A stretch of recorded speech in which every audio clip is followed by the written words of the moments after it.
This is the paperwork I was mailed in September of 2015, claiming I owed money on case number ending in 2740, as you just saw.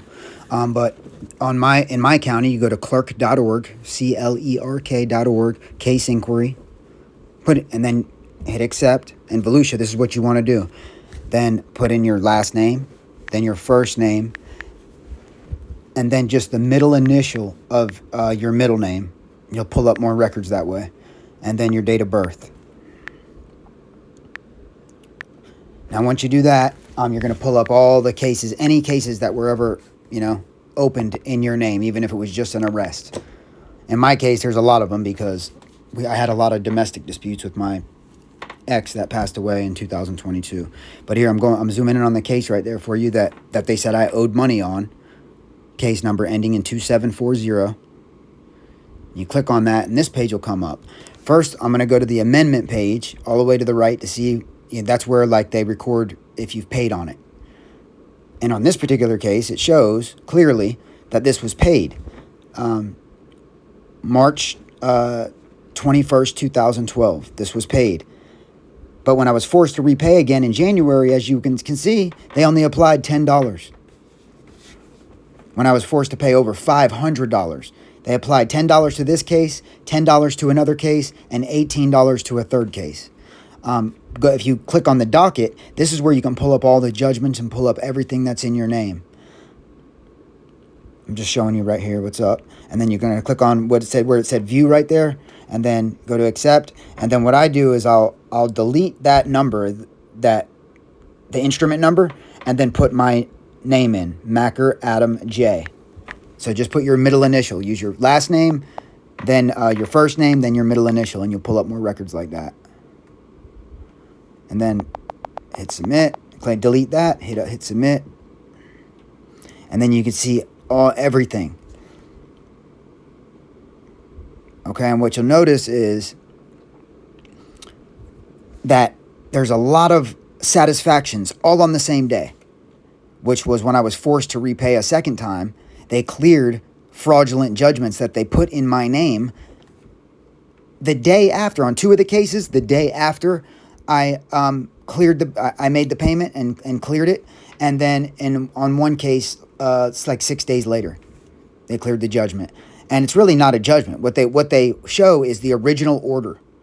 They file it as a judgment, but it's really just the original order to pay whatever cost.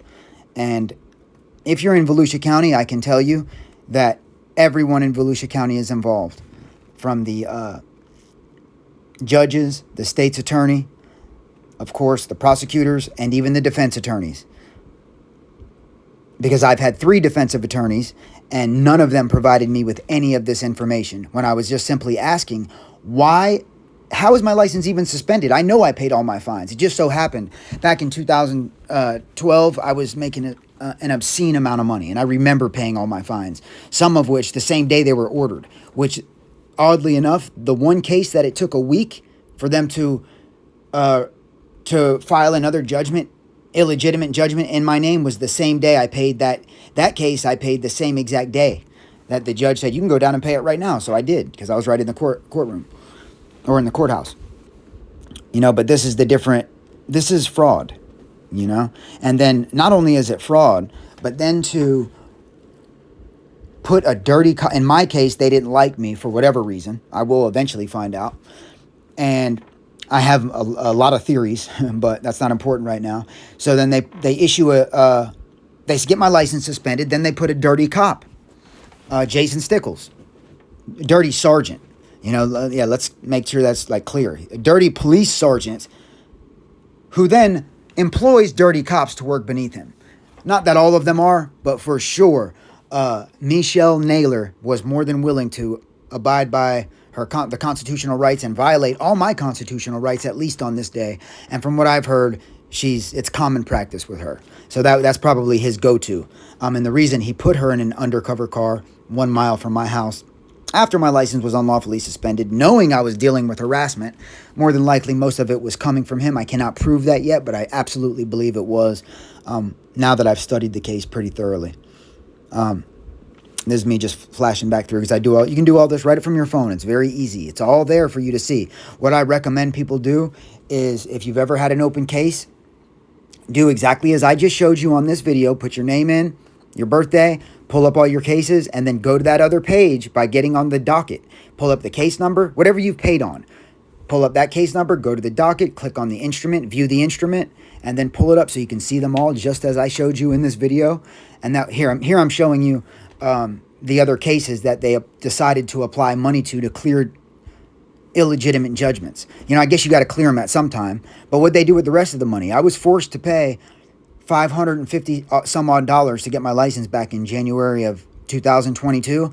They only applied $38 to 3 different cases. Where'd the rest of that money go? That's my question.